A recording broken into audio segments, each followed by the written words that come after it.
The plan is real simple. The old strengths should be the new strengths. What will it look like and what could go wrong? Plenty today on Locked On Chiefs.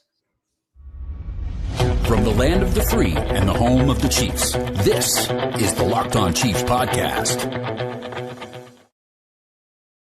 Welcome in, friends and neighbors, back to Locked On Chiefs, part of Locked On Podcast Network. That means your team every single day. Today happens to be a Wednesday show. So that means Matt Derrick, live from his studio in an undisclosed part of town, very close to where One Arrowhead Drive, and you got to dig that. So check him out at ChiefsDigest.com. We're going to run it down for you. I'm Ryan Tracy, the founder of Rogue Analytics and Performance Consulting, as well as RGR Football.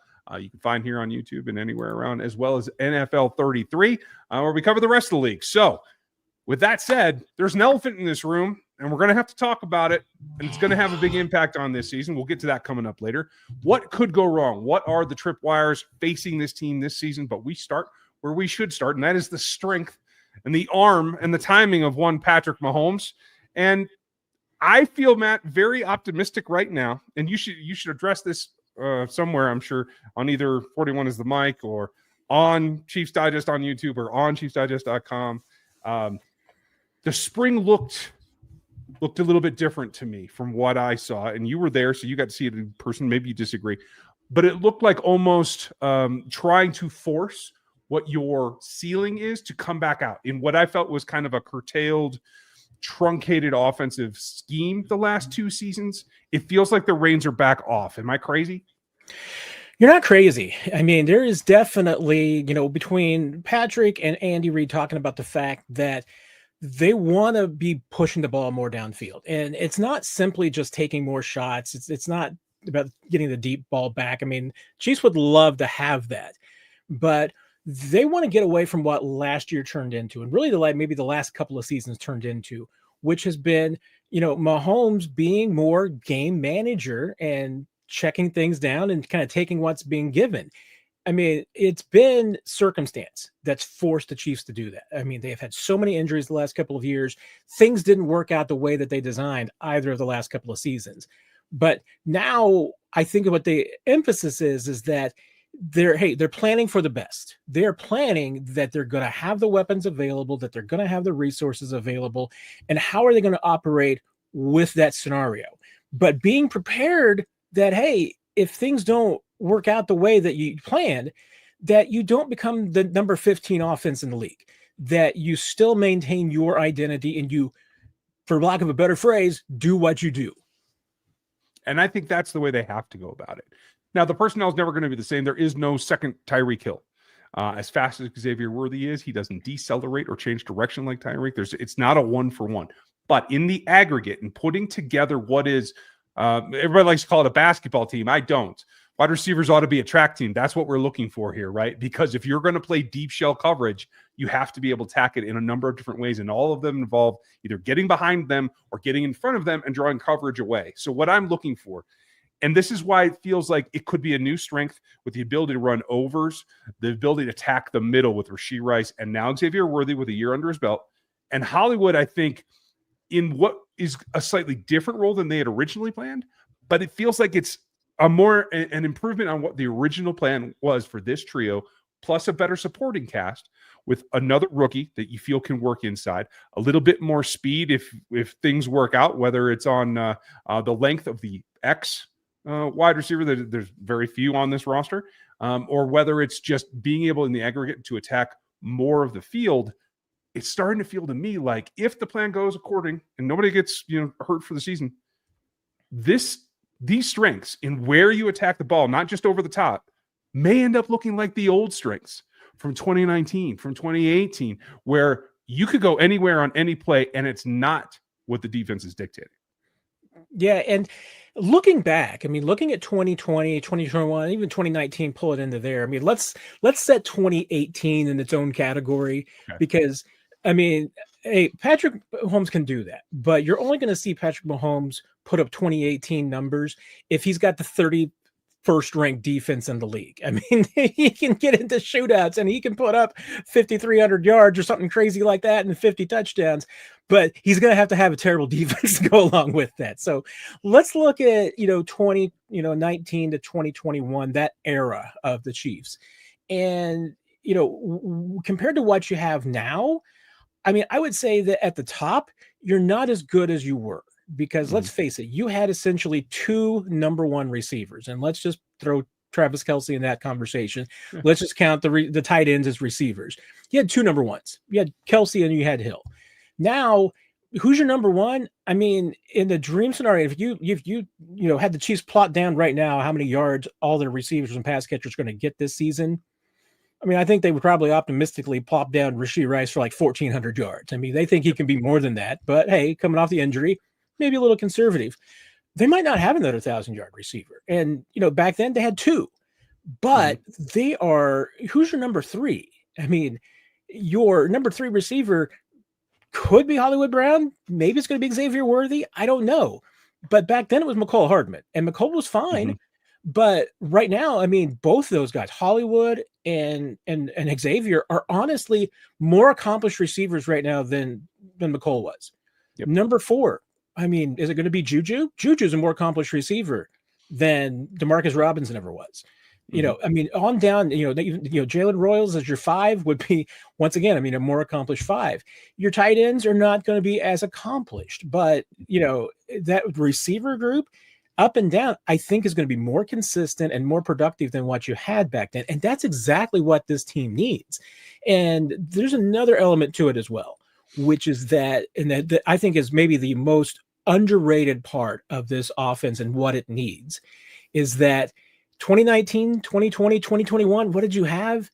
You had Damian Williams in the backfield. And he was, I mean, it's not that he was like a super electric back, but he had speed. He had explosiveness. He had an ability to break away in a way that, Isaiah Pacheco doesn't really have. The Chiefs have to have that. I mean, if they want to be the best version of themselves, they need a home run running back. And they've got potentially 2 of them now, and Elijah Mitchell, and I think Rasheed Smith too. So, I mean, the Chiefs know you're not going to get 2018 Kareem Hunt. Those are unicorns. You're going to have a hard time finding another one. If you're able to cobble together a facsimile of 2018 Kareem Hunt with 3 or 4 guys, that's what can take this offense from pedestrian back to great again. And that's really all it has to be and look like it did back then in the aggregate overall, not just feeding Tyreek over and over. And as you said, I will say this, the other word that I really like about this wide receiver group in particular is interchangeability. There was no way to replace Tyreek if he had gone down in any of those seasons. Now, if you lose Rasheed, you have Royals that's a similar type, can play on the inside, can probably play on the outside as well. If you lose Hollywood or Xavier, they can play a lot of the same parts. And so having that ability to be adjustable, I think, elongates what the core of what this group can do. And that's what we're looking for. But nothing set in stone. What could go wrong? Well, a lot of things. Injury, the offensive line, terrible play calling. We're going to get to those next. The NBA playoffs are in full swing, and every night delivers highlight-worthy performances, major momentum swifts, and those can't-miss moments that you need to see. Whether it's the game-winning shot or breakout player, there's never been a better time to get into the action. FanDuel makes it easy to stay in the game before tip-off and live, any way that you want with player props, performance trends, and same-game parlays. Fans have even more ways to play smart and win big. Even if your team is out of the playoffs like mine is, you can still get in the action and enjoy these games any way that you want, from who's heating up to who's going to be in that same game parlay that you're looking for. Any combine of props that you want live are available for you, and you could even win big. If you're new to FanDuel, it's the perfect time to sign up right now. Head to FanDuel.com and place your first $5 bet. If it wins, you get $200 in bonus bets. Make every moment more with FanDuel, the official sportsbook betting partner of the NBA. Now, before we go any farther, make sure you check out Chiefs Digest and ChiefsDigest.com as we try to get all of our focus issues sorted out, because sometimes that's just what you have to do. Nothing is perfect, Matt, especially my camera angles today, but there are a couple of significant things that could go wrong with this season. What are the standouts to you? Well, I mean, it's exactly what's happened the last couple of seasons. I mean, you got to stay healthy. That's obviously has been the back-breaking part of this offense the last couple of years, is that they haven't been able to stay healthy. If you had all of your receivers the last couple of years, consistently out there, things would have been different. But that's not the only piece. Obviously, last year, protection on the left side, even 2 years ago, protection on the left side was okay, and that's honestly all the Chiefs need is replacement level play on the left side of the line, particularly at left tackle. If they can get that, Mahomes can make it work. I mean, he's shown that in the past. He doesn't have to have a Pro Bowl left tackle. He doesn't have to have that. He can make it work with less than that, but you have to at least give him the bare minimum. And so the Chiefs have tried to do that. Whether it's going to be Josh Simmons, whether it's going to be Jalen Moore, they're aiming for at least giving him replacement level play at the left tackle spot. If they can get that, things are going to change. But again, I circle back to what we talked about in the first segment. I mean, it's what can go wrong? Well, you need once again to have an offense that's multifaceted, because you look, at the top offenses in the league, and last year the top two offenses were easily the Bills and the Lions. Those two teams show you that there's no one blueprint on how to have the top offense in the league right now. I mean, you can certainly point to when the Chiefs were at their best, and hey, it's because they had a combination with Patrick and Tyreek that if you slipped up in coverage against Tyreek, he could burn you. And the thing is that, teams got away from playing the Chiefs straight up. They got away from that. The two deep shells were designed for the Chiefs, and now everybody's playing that against everybody in the league. But you look at the Bills and you look at the Lions, those are two different teams. They're two different quarterbacks. So there's no one way to go about it. But the one thing that you have to do is that you have to be consistent at all three levels. You have to have a support from the running game. You have to be able to get the ball in short and intermediate space and make plays. You got to be able to take the field deep off the field on occasion. If you can do all those things consistently like those two teams do, then you can have one of the top offenses. And that's what the Chiefs are trying to get back to. They're trying to get back to a team that can run the football, that's got a variety of targets that they can throw to, guys who can get the ball in space and make people miss, guys that can, don't have to throw the ball behind the line of scrimmage like the Chiefs were doing last year. You don't have to throw the ball short. You can take more intermediate shots, because with the zones that teams are playing, there are holes there, and the Chiefs now have more players who are capable of beating those zones. That's what the top teams have. Chiefs have that right now. They just have to stay healthy and get some good luck this year. It's not just limited to the offense as well, but yes, when you have multiple things that could go wrong on one side of the ball, it puts pressure on the other side. The thing that I'm concerned about is if two things happen. If the secondary is not able to gel into a six-man unit that can play close to how they played the last two seasons, that would be an issue. The other one is the lack of support up the middle to rush the passer. This league is getting faster and faster at releasing the ball and designing the offense to get the ball out of the quarterback's hand. You have to rush in the A-gaps. If you can't get there, or if it's only Chris Jones that can get there, you're in trouble. So for me, the other two tripwires here are the pass rush, even with Charles Menahue coming back. Obviously, you brought in Gelati. And George Karlaftis might be, you tell me, as quick as I've seen him look this preseason as any preseason since he came to town. Yeah, at least what we've been able to see so far. I think George is in great shape, and we'll see what happens as Nick Jacobs, my partner in crime, reminds us all the time. When the pads come on, that's when we'll find out for real.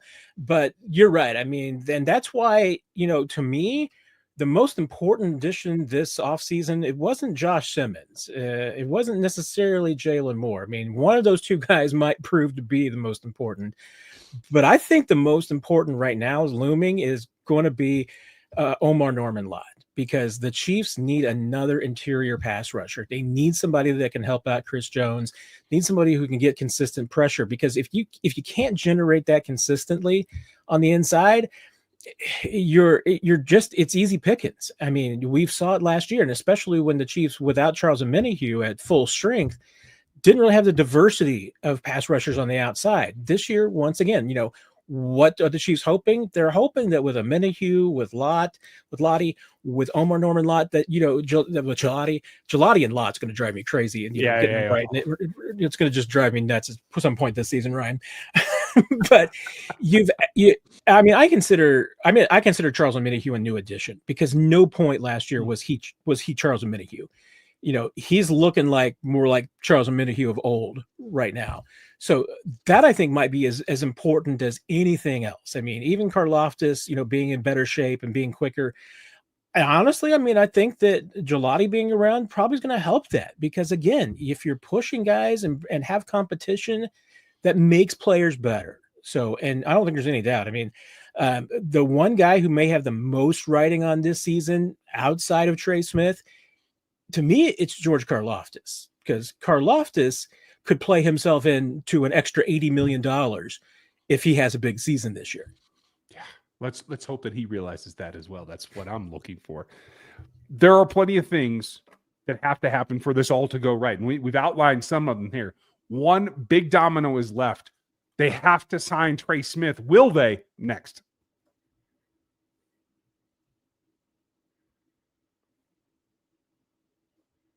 Now, Matt, when I say they have to, I mean in order to withstand any attrition whatsoever. Right now, with the cap space that they have, they could not make either an upgrade or a replacement of any significant value. By just getting that deal done long-term, whether it has to be what they consider an overpay or not, unlocks the potential for this season. Much like you're seeing the Pittsburgh Steelers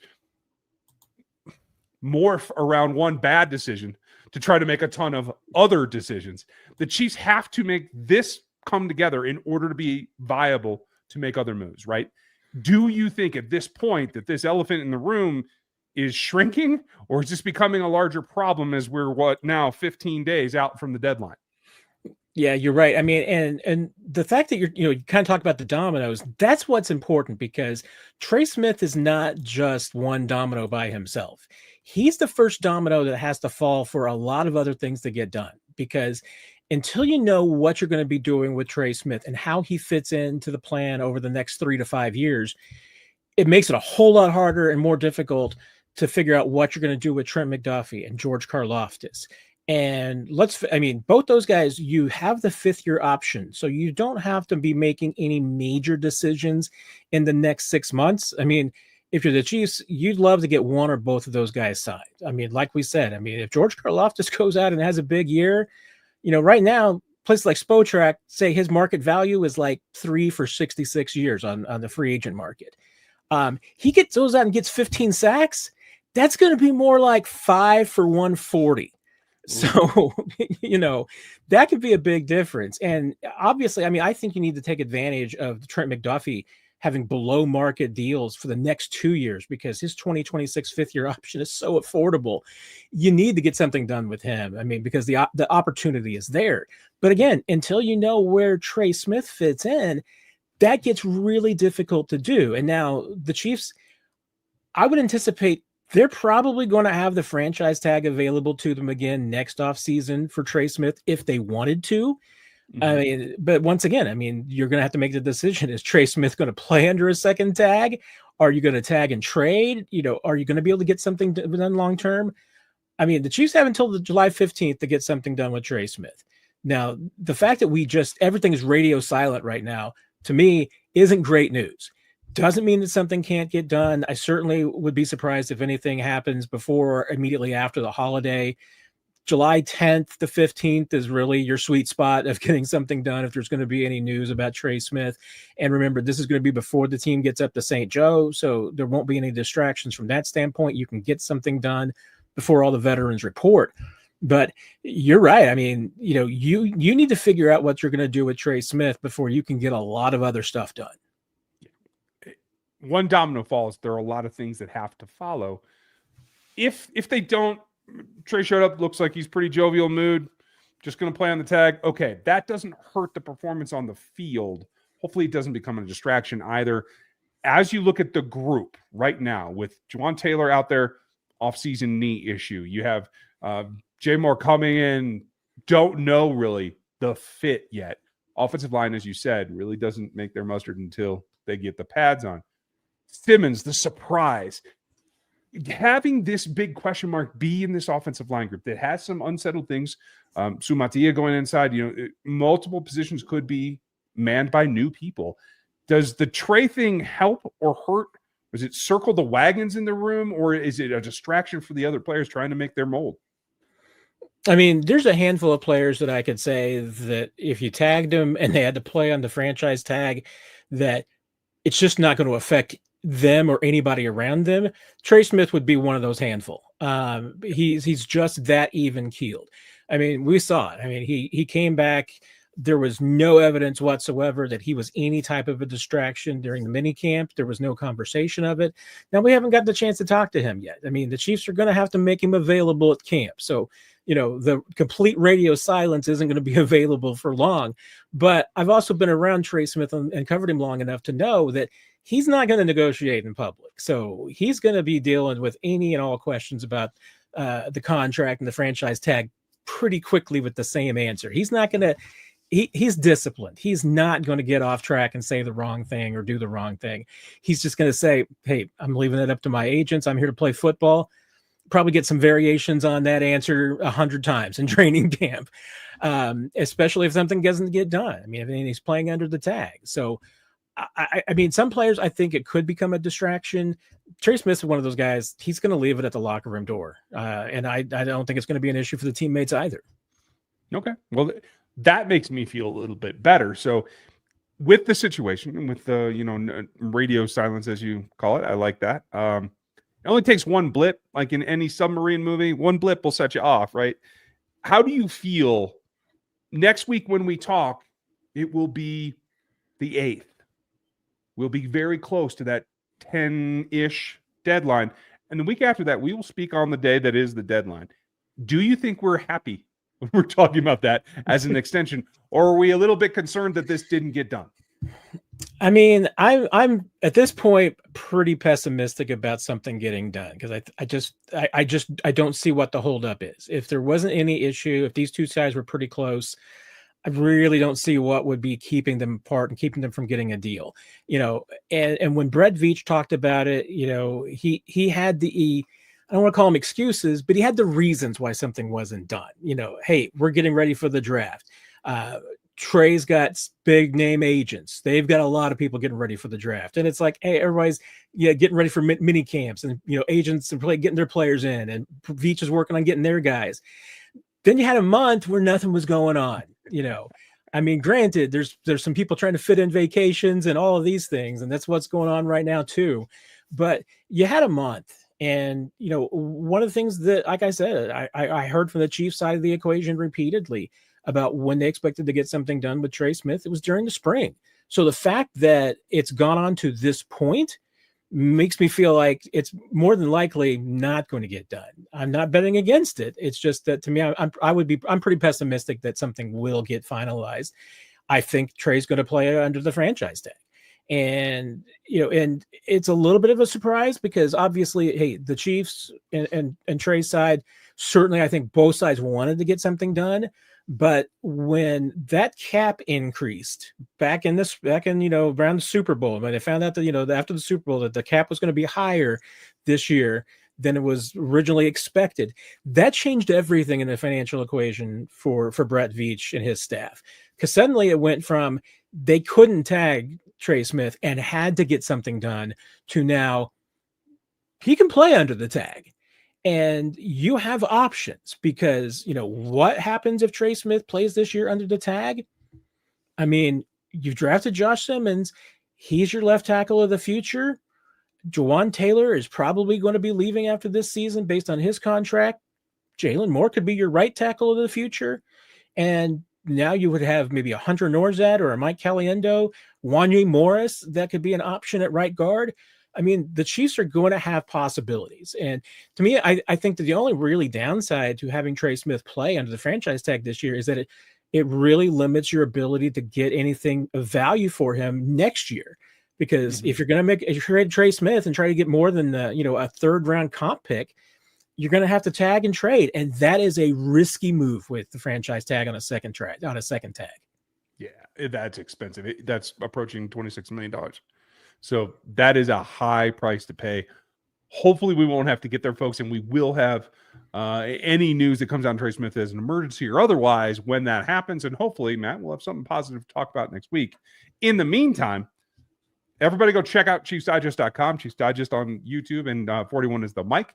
That is where you're going to see Matt until he's back here with us. So thank you for being here, Matt. We very much appreciate you. Always a pleasure, Ryan. Good to see you, my friend. Good to see you. Thank you, folks, for seeing us both. And we look forward to tomorrow's show. We're going to continue to run down what this roster needs to look like, who needs to step up, and who needs to make it tomorrow. Don't miss it. Thanks for listening today. We'll catch you tomorrow.